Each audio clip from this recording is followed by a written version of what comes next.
Good morning. Quality teacher में आपका स्वागत है। आज का हमारा टॉपिक है 10th क्लास का केंद्र सरकार। 6th चैप्टर है केंद्र सरकार, चैप्टर 6। और ये बोर्ड के एग्जाम में इसमें से 7 नंबर का क्वेश्चन पूछा जाता है।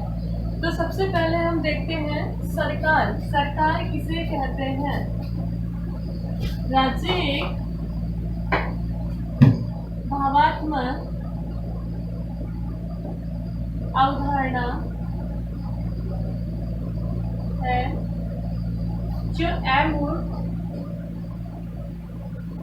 एवं अदृश्य संस्था होती है। इसे मूर्त रूप प्रदान करने वाली संस्था को सरकार कहा गया है। यानी राज्य एक भावात्मक अवधारणा है जो अमूर्त एवं अदृश्य होती है। इसे जिसके द्वारा मूर्त रूप प्रदान किया गया है उसको हम सरकार कह सकते हैं। अब सरकार का निर्माण किनसे मिलकर हुआ है? सरकार के 3 अंग हैं: व्यवस्थापिका, कार्यपालिका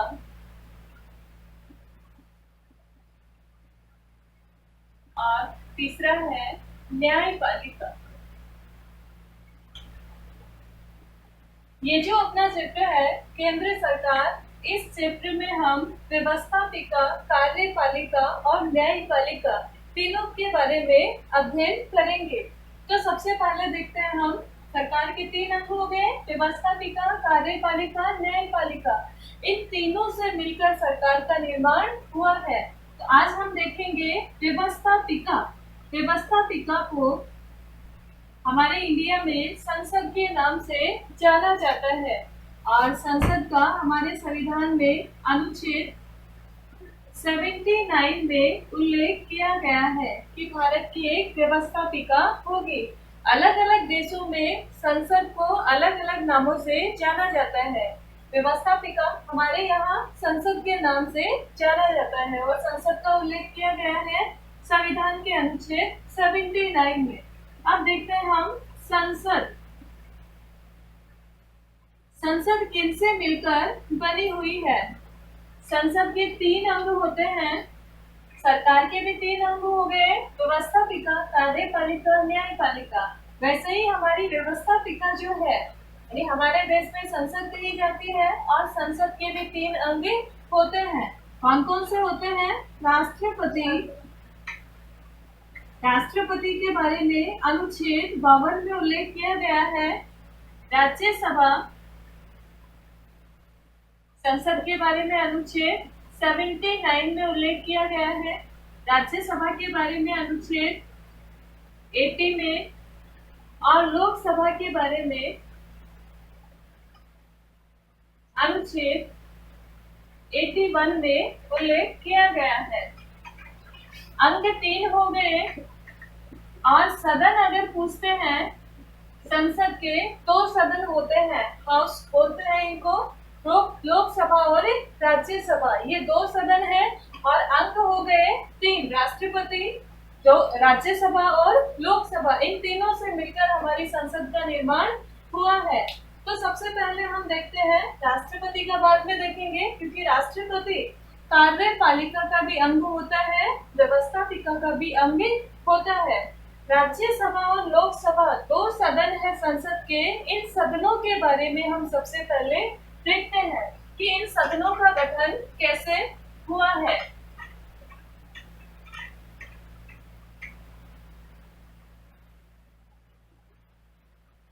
एक डायग्राम के माध्यम से हम समझ सकते हैं।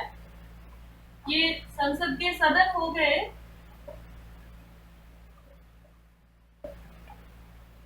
इधर लोकसभा इधर राज्यसभा। दोनों को एक साथ करेंगे तो अच्छे से समझ में आ जाएगा, कंपैरिजन की तरह। सबसे पहले लोकसभा को, इसका उल्लेख अनुच्छेद 81 में किया गया है, आज इसका उल्लेख किया गया है अनुच्छेद 80 में। लोकसभा को किन किन नामों से जाना जाता है? प्रथम सदन, निम्न सदन तथा लोकप्रिय सदन। लोकसभा को प्रथम सदन के नाम से भी जानते हैं, निम्न सदन के नाम से भी, और लोकप्रिय सदन भी कहा जाता है। लोकप्रिय सदन इसलिए कहा जाता है क्योंकि इसके सदस्य सीधे जनता के द्वारा चुनकर आते हैं। राज्यसभा को द्वितीय सदन, उच्च सदन और राज्यों का सदन।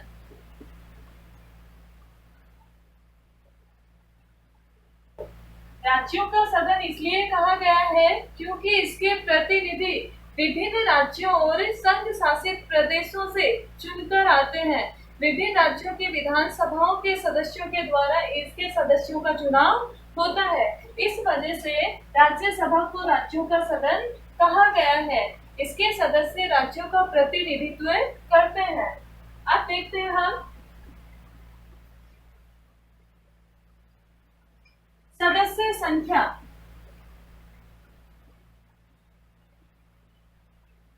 राज्यसभा और लोकसभा की सदस्य संख्या कितनी होती है? मूल संविधान में लोकसभा की सदस्य संख्या 500 थी और बाद में संशोधन हुआ, दिल्ली और पांडुचेरी विधानसभाओं के सदस्य भी शामिल किए गए इसमें, तो 552 अधिकतम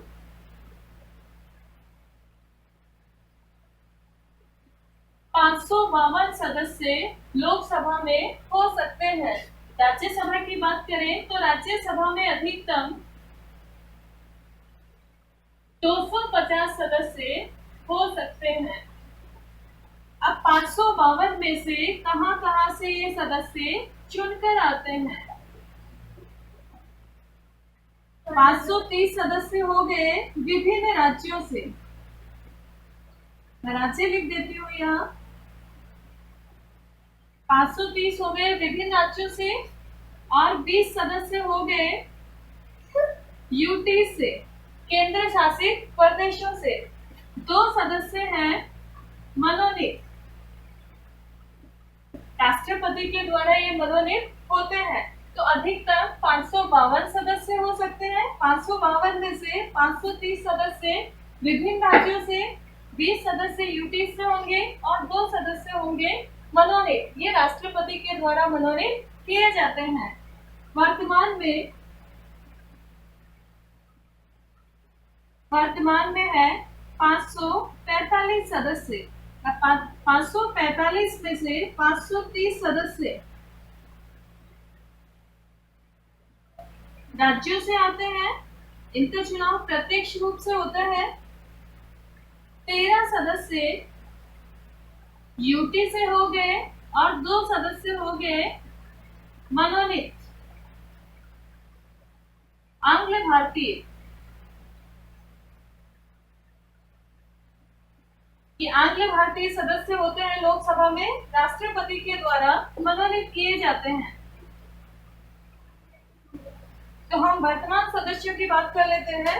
वर्तमान में 545 सदस्य है, इनमें से 530 सदस्य विभिन्न राज्यों से चुनकर आएंगे, 13 सदस्य यूटी हो गए, यूटी से चुनकर आएंगे और 2 सदस्य हैं आंग्ल भारतीय। अगर लोकसभा में आंग्ल भारतीय सदस्य चुनकर नहीं आए हैं तो राष्ट्रपति को अधिकार है कि 2 आंग्ल भारतीय सदस्यों को राष्ट्रपति लोकसभा में मनोनीत कर सकते हैं। और अगर आंग्ल भारतीय चुनकर आ गए हैं तो फिर मनोनीत करने का यहाँ यानी मनोनीत नहीं कर सकते। नहीं चुनकर आए हैं तो मनोनीत करेंगे राष्ट्रपति, और चुनकर आ गए हैं तो फिर मनोनीत करने की आवश्यकता नहीं है। आंग्ल भारतीय होते हैं उन सदस्यों को कहा जाता है जिनके पिता यूरोपीय हो और माता भारतीय हो, उनके संतान को आंग्ल भारतीय सदस्य कहा गया है। और संविधान में इस समूह को, इस समुदाय को उचित प्रतिनिधित्व देने के लिए आंग्ल भारतीय सदस्यों को भी दर्जा दिया गया है, जो राष्ट्रपति के द्वारा मनोनीत होते हैं। अब राज्यसभा की बात करें तो राज्यसभा में अधिकतम 250 सदस्य हो सकते हैं। वर्तमान में 245 सदस्य हैं। 245 में से 233 सदस्य विभिन्न राज्यों से और 12 सदस्य हो गए मनोनीत। ये राष्ट्रपति के द्वारा होते हैं, तो टोटल हो गए 243। ये जो 12 सदस्य होते हैं ये विभिन्न क्षेत्रों से चुनकर आते हैं, ऐसा संविधान में उल्लेख किया गया है। अब ये कौन कौन से फील्ड में विशेषज्ञ होंगे? कला, साहित्य, विज्ञान, समाज सेवा, इनमें विशेषज्ञ होंगे, उनको राष्ट्रपति मनोनीत करते हैं। राज्यसभा में मनोनीत किए जाते हैं। अब सचिन तेंदुलकर, मैरी कॉम, ये भी राज्यसभा की सदस्य रही है। तो ये ना कला से थे, ना साहित्य से, ना विज्ञान से, ना ही समाज सेवा से, ये खेल से थे। और खेल का उल्लेख संविधान में नहीं किया गया है, तो इनको किस बेस पे लिया गया? खेल को क्या माना गया है? कला माना गया है। और कला के बेस पे इनको राज्यसभा का सदस्य मनोनीत किया गया था राष्ट्रपति के द्वारा। तो ये इस फील्ड में विशेषज्ञ हो सकते हैं। हमारे राजस्थान की बात करें तो राजस्थान से राज्यसभा में 10 सदस्य जाते हैं और लोकसभा में 25 सदस्य जाते हैं। यहाँ से प्रत्यक्ष रूप से चुनाव होता है, ये अप्रत्यक्ष रूप से चुने जाते हैं। 3+3+4 अभी हाल ही में 3 सदस्य चुनकर गए हैं, 2 कांग्रेस के और 1 बीजेपी का। तो इस तरह से लोकसभा और राज्यसभा की सदस्य संख्या होती है। अब देखते हैं इनका चुनाव कैसे होता है, यानी निर्वाचन कैसे किया जाता है। लोकसभा एक अस्थायी सदन है जिसको राज्यों का सदन भी लोकप्रिय सदन भी कहा गया है। निर्वाचन, सदस्य संख्या हो गई है। निर्वाचन देखते हैं इनका निर्वाचन। लोकसभा के सदस्यों का चुनाव होता है प्रत्यक्ष रूप से। वयस्क मताधिकार,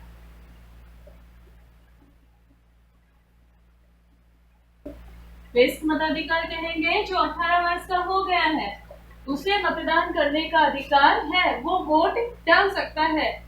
ऐसा नहीं है कि 18 वर्ष का हो गया, मतदाता सूची में नाम ही नहीं है, वोट डालने चला जाए तो वोट नहीं डाल सकते। उस क्षेत्र की मतदाता सूची में भी उसका नाम होना अनिवार्य है।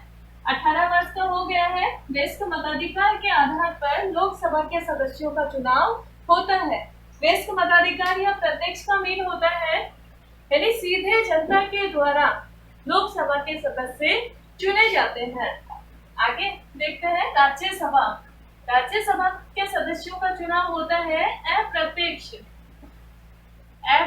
रूप से, यानी ये सीधे जनता के द्वारा ना चुने जाकर जनता ने जिन प्रतिनिधियों को चुना है उन प्रतिनिधियों के द्वारा ये सदस्य चुने जाते हैं। तो इनका चुनाव कैसे होता है? विभिन्न राज्यों की विधानसभाओं और केंद्र शासित प्रदेशों की विधानसभाओं के सदस्यों के द्वारा राज्यसभा के सदस्यों का चुनाव होता है। हाल ही में हमारे राजस्थान से 3 सदस्य चुनकर गए हैं, तो हमारे जो विधानमंडल है इसके द्वारा 3 सदस्यों का चुनाव किया गया है। तो हो गया ये निर्वाचन। इसमें कहेंगे आनुपातिक प्रतिनिधित्व की एकल संक्रमणीय पद्धति के द्वारा इन सदस्यों का चुनाव होता है। संक्रमणीय हस्तांतरित पद्धति होती है। सदस्य संख्या हो गई, निर्वाचन हो गया। अब सदस्यों की योग्यताएं क्या क्या होनी चाहिए, यानी लोकसभा और राज्यसभा का सदस्य बनना है तो क्या योग्यताएं उस उम्मीदवार की होनी चाहिए। तो पहले देखते हैं लोकसभा का सदस्य बनने के लिए क्या योग्यता होनी चाहिए। भारत का नागरिक हो। ऐसा क्यों कहा गया है, क्योंकि कई ऐसी सर्विसेज है हमारे इंडिया में जिनमें नेपाल के, भूटान के यानी जो पड़ोसी देश है उनके उम्मीदवार भी पार्टिसिपेट कर सकते हैं, अपना फॉर्म लगा सकते हैं, उस सेवा में अपनी जो पार्टिसिपेशन है वो कर सकते हैं। तो लोकसभा और राज्यसभा का सदस्य बनने के लिए भारत का नागरिक होना अनिवार्य है। पड़ोसी देशों के नागरिक इसके लिए अप्लाई नहीं कर सकते हैं। उम्र 25 वर्ष या इससे अधिक हो। तीसरा है लाभ के पद पर ना हो।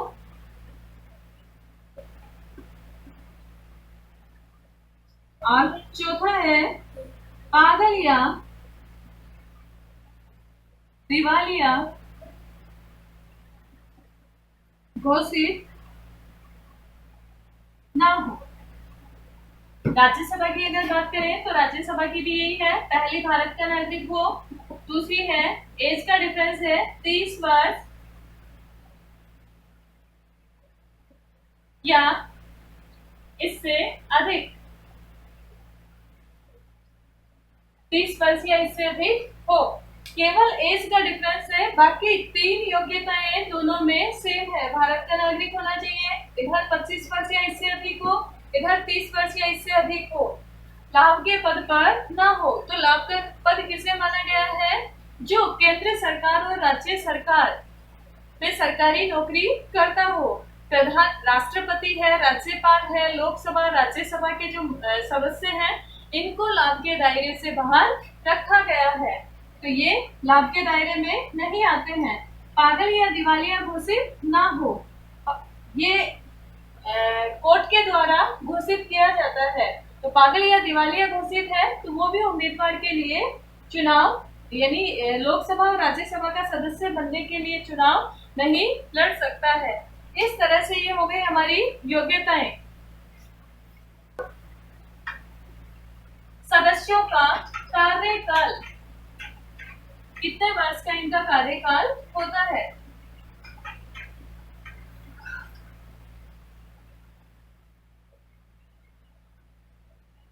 लोकसभा के सदस्यों का कार्यकाल होता है 5 वर्ष का, और जब तक लोकसभा जो मंत्री परिषद है उसको लोकसभा में विश्वास मत प्राप्त है तब तक ये अपने पद पर रह सकते हैं।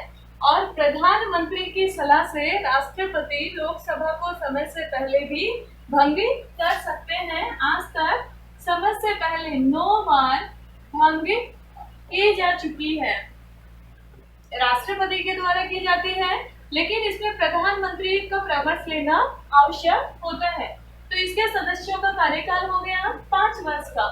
राज्यसभा की अगर बात करें तो राज्यसभा के सदस्यों का कार्यकाल 6 वर्ष का होता है। राज्यसभा एक स्थायी सदन है, इसको कभी भंग नहीं कर सकते।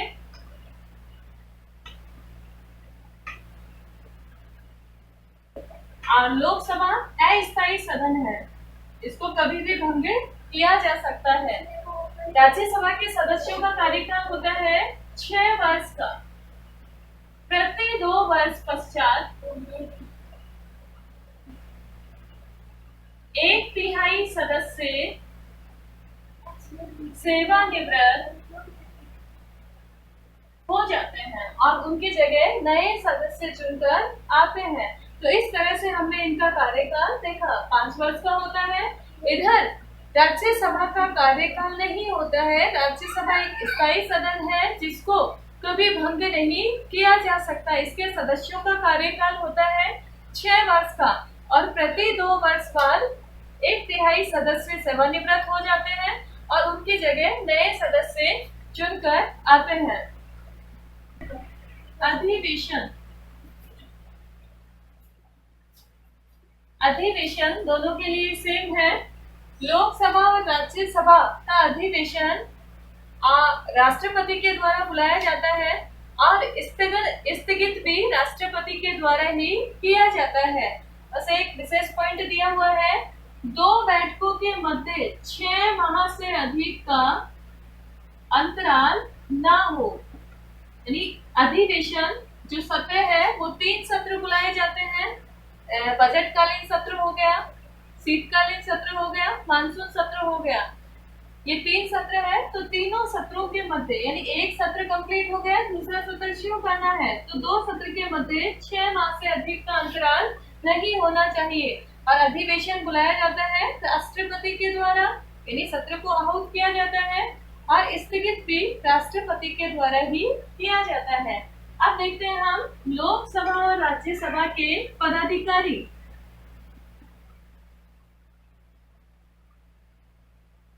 इधर भी पदाधिकारी,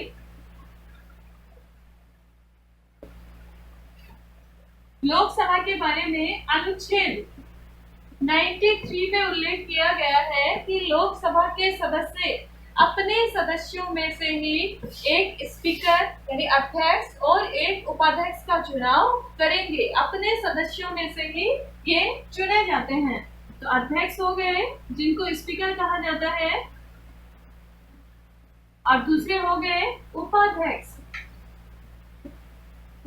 राज्यसभा की अगर बात करें तो राज्यसभा के सभापति होते हैं और दूसरे होते हैं उपसभापति। राज्यसभा के जो सभापति होते हैं वो हमारे देश के उपराष्ट्रपति होते हैं। उपराष्ट्रपति राज्यसभा के पदेन सभापति होते हैं और उपराष्ट्रपति का कार्यकाल होता है 5 वर्ष का और उपसभापति का कार्यकाल होता है 6 वर्ष का। उपराष्ट्रपति का कार्यकाल 5 वर्ष है। उपराष्ट्रपति राज्यसभा के सभापति होते हैं। उपसभापति राज्यसभा के सदस्यों में से ही चुने जाते हैं, इसलिए इनका कार्यकाल 6 वर्ष का है, क्योंकि राज्यसभा के सदस्यों का कार्यकाल 6 वर्ष का है। उपराष्ट्रपति का 5 वर्ष का होते ही नए उपराष्ट्रपति का चुनाव हो जाता है। तो ये जो उपराष्ट्रपति हैं, ये राज्यसभा के सदस्य नहीं होते हैं। क्वेश्चन ऐसे पूछ लेते हैं, कौन सा सदन है जिसके सभापति उस सदन के सदस्य नहीं होते हैं? उपराष्ट्रपति। और उपराष्ट्रपति को यानी कौन से सदन के सभापति को मतदान करने का अधिकार नहीं है। उपराष्ट्रपति राज्यसभा में मतदान नहीं कर सकते। एक कंडीशन पे ये अपना मतदान कर सकते हैं, दोनों पक्ष अगर बराबर हो जाते हैं तो उस परिस्थिति में ये निर्णायक मत दे सकते हैं। निर्णायक मत देने का इनको अधिकार है। ये किसी भी पक्ष में अपना वोट रख सकते हैं। अगर अभी उपराष्ट्रपति की बात करें, वेंकैया नायडू है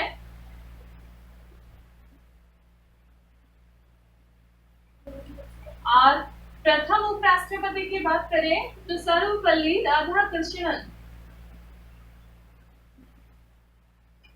लोकसभा और राज्यसभा का गठन हुआ था 1952 में। लोकसभा का जो चुनाव है वो 1951 से शुरू हो गया था और 1952 में कंप्लीट हो गया। अब लोकसभा की बात करें तो लोकसभा के अध्यक्ष और उपाध्यक्ष लोकसभा के सदस्यों में से ही चुने जाते हैं। लोकसभा के सदस्य अपने में से ही चुनते हैं और इनका कार्यकाल भी 5 वर्ष का होता है। राज्यसभा के सभापति यानी उपराष्ट्रपति है वेंकैया नायडू और ये वर्तमान में है और प्रथम थे राधाकृष्णन, सर्वपल्ली राधाकृष्णन। अब देखते हैं लोकसभा के बारे में। लोकसभा की स्पीकर यानी अध्यक्ष और उपाध्यक्ष होते हैं और लोकसभा के सदस्यों में से ही ये सदस्य चुने जाते हैं। लोकसभा के सदस्य इनको इनके पद से हटा सकते हैं बहुमत के आधार पे, और हटाने से 14 दिन पहले 14 दिन पूर्व इनको सूचना देनी होती है। सूचित करके हटा सकते हैं। अध्यक्ष अपना त्याग पत्र उपाध्यक्ष को देते हैं और उपाध्यक्ष अपना त्याग पत्र अध्यक्ष को देते हैं। अगर अध्यक्ष अपने पद पर नहीं है तो उसके कार्यों का निर्वहन उपाध्यक्ष द्वारा किया जाता है। तो लोकसभा में अध्यक्ष जो होते हैं उनके क्या क्या कार्य हैं, और वर्तमान में लोकसभा के अध्यक्ष हैं ओम बिरला, और प्रथम लोकसभा अध्यक्ष की बात करें तो प्रथम लोकसभा अध्यक्ष थे जीवी मावलंकर। गणेश वासुदेव मावलंकर प्रथम लोकसभा के स्पीकर थे। वर्तमान में है ओम बिरला। इनका कार्यकाल 5 वर्ष का होता है। अब इनका प्रमुख कार्य क्या होता है? सदन में बैठकें बुलाने का, बैठकों की अध्यक्षता स्पीकर के द्वारा की जाती है। इसके अलावा सदन में शांति बनाए रखने का काम भी अध्यक्ष का होता है। किस सांसद को कितने समय के लिए बोलना है, ये सारा भी डिसाइड अध्यक्ष के द्वारा किया जाता है। इसके अलावा जो महत्वपूर्ण काम है वो अध्यक्ष का है। धन विधेयक को लेकर कोई भी विधेयक धन विधेयक है या नहीं, इसका निर्णय किसके द्वारा किया जाता है? लोकसभा के अध्यक्ष के द्वारा किया जाता है। ये सबसे